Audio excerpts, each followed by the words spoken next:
Hello and welcome back to Shakesyear. We are still working on The Merchant of Venice, and we get to hear from Portia today in Act 3, Scene 2. So the things that are going on with Portia, remember there's these 3 boxes, and anybody that wants to woo her has to guess which box contains her picture. And we saw the Prince of Morocco select the gold box, and he was wrong. And we saw the Prince of Aragon select the silver box, and he was wrong. But since those 2 picked their boxes, Bassanio has arrived in Belmont, where Portia lives, because he wants to woo her. And there was reference from both Portia and Bassanio a little bit earlier in the play that they had previously met and maybe exchanged some glances, and there was a little bit of flirting going on, that sort of a thing.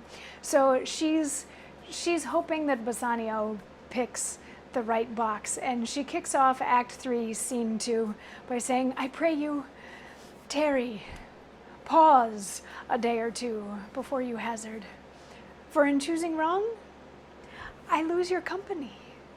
Therefore, forbear a while. There's something tells me, but it is not love. I would not lose you. And you know yourself, hate counsels not in such equality. But lest you should not understand me well, and yet a maiden hath no tongue but thought, I would detain you here some month or 2 before you venture for me. I could teach you how to choose right, but then I am forsworn. So will I never be, so you may miss me, but if you do, you'll make me wish a sin that I had been forsworn.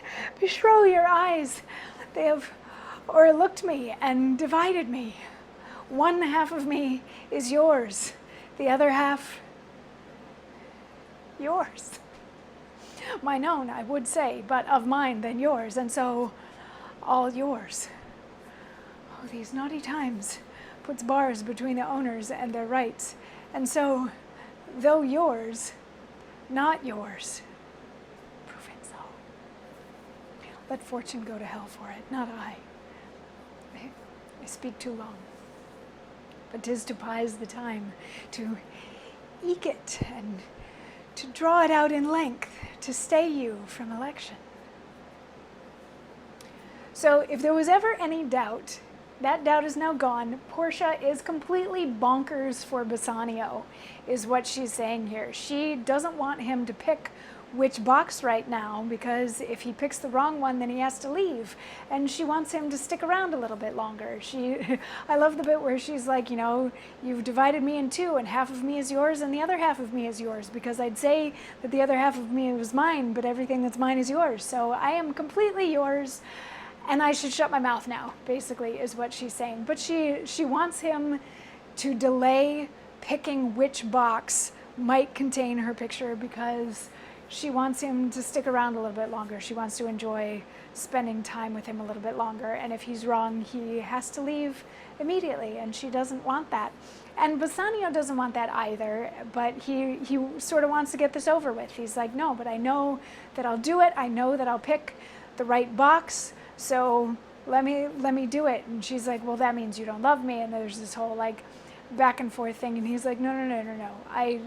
I do love you. And I have complete faith that I will pick the right box and I will win you, because that is what I am here for. And I love you and I want to be with you. So they exchange sort of their true love's vow before he goes to pick the box. But she has a few more words of encouragement for him before he actually selects a box. And that is tomorrow's monologue, which I think my Shakespeare teacher referred to as the Release the Kraken monologue. So tomorrow we get to release the Kraken, and it'll make more sense once you hear tomorrow's monologue. I'll see you then for that. Mwah.